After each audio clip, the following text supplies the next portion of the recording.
Selamat malam untuk kita semua. Perkenalkan, saya atas nama Paulus Harjo Susanto. Saya dari Prodi Teknik Mesin semester 2 Universitas Nusa Cendana. Pada kesempatan kali ini saya akan membuat sebuah video. Dalam video ini saya akan menjelaskan materi dari mata kuliah pendidikan kewargaan. Video ini merupakan video untuk memenuhi tugas dari ujian tengah semester dari mata kuliah pendidikan kewargaan yang diampu oleh Ibu Yuri Cecilia Eva. Oke, supaya tidak memperpanjang waktu, saya akan langsung menjelaskan materinya.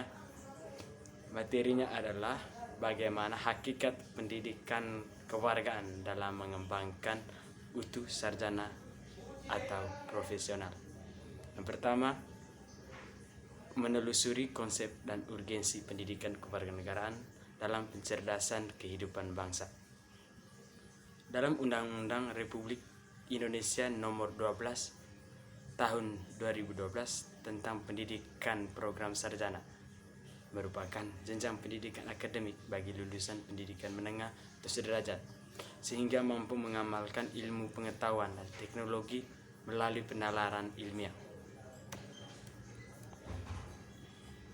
Konsep warga negara dalam arti negara modern atau negara kebangsaan dikenal sejak adanya perjanjian Westphalia pada tahun 1648 di Eropa sebagai kesepakatan untuk mengakhiri perang selama 30 tahun di Eropa. Berbicara warga negara biasanya terkait dengan masalah pemerintah dan lembaga-lembaga negara seperti Lembaga Dewan Perwakilan Rakyat, Pengadilan, Kepresidenan, dan lainnya. Dalam pengertian warga negara modern, istilah warga negara dapat berarti warga atau anggota atau member yang tinggal dalam suatu negara. Warga negara adalah anggota dari sekelompok manusia yang hidup atau tinggal dalam suatu negara. Yang berikut menggali sumber historis dan politik dalam pendidikan kewargaan di Indonesia. Negara Indonesia pada tahun 1930-an, organisasi kebangsaan baik yang berjuang secara terang-terangan maupun diam-diam, baik di dalam negeri maupun di luar negeri, tumbuh bagaikan jamur di musim hujan. Secara umum, organisasi-organisasi tersebut bergerak dengan tujuan untuk membangun rasa kebangsaan dan mencita-citakan Indonesia merdeka. Indonesia sebagai negara merdeka yang dicita-citakan adalah negara yang mandiri, yang sudah lepas dari penjajahan dan ketergantungan terhadap negara asing.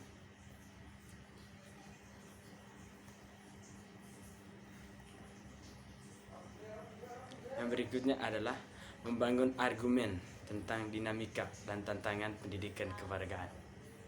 Suatu kenyataan bahwa pendidikan kewargaan atau disingkat dengan PKN telah mengalami beberapa kali perubahan, baik dari tujuan, orientasi, substansi materi, metode pembelajaran, bahkan sampai pada sistem evaluasi. Semua perubahan tersebut dapat teridentifikasi dari dokumen kurikulum yang pernah berlaku. Proklamasi kemerdekaan hingga saat ini, pendidikan kewargaan tidak hanya didasarkan pada konstitusi negara yang bersangkutan, tetapi juga tergantung pada tuntutan perkembangan zaman dan masa depan. Misalnya, kecenderungan masa depan bangsa meliputi isu tentang HAM, pelaksanaan demokrasi, dan lingkungan hidup. Sebagai warga negara muda, mahasiswa perlu memahami dan memiliki kesadaran untuk berpartisipasi terhadap gejala demikian.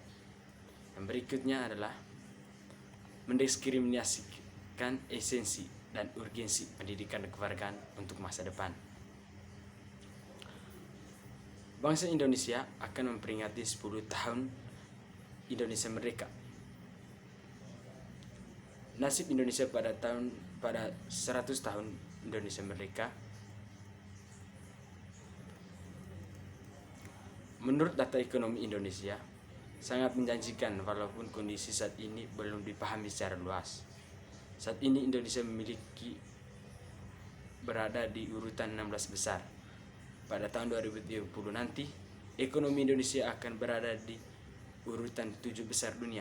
Saat ini, jumlah konsumen sebanyak 45,23 juta dan jumlah penduduk produktif sebanyak 53%. Pada tahun 2030, jumlah konsumen akan meningkat menjadi 135 juta dan jumlah penduduk produktif akan meningkat menjadi 71%.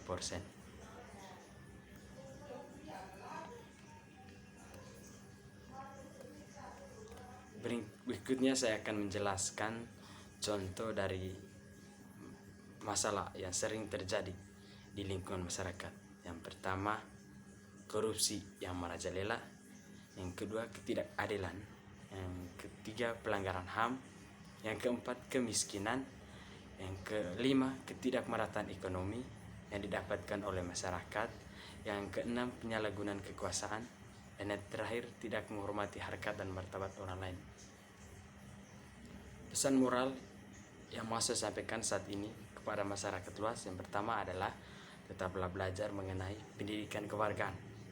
Karena dengan belajar tentang pendidikan kewargaan, masyarakat dapat mengetahui apa saja hak dan kewajiban yang harus dia dapatkan dalam berkehidupan berbangsa dan bernegara.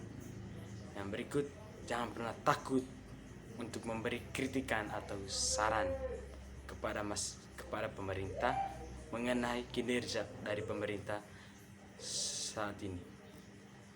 Sekian hasil video saya pada malam hari ini. Selamat menonton, semoga menikmati. Akhir kata dari saya adalah limpah terima kasih yang sebesar-besarnya kepada teman-teman semua. Sekian dari saya, terima kasih.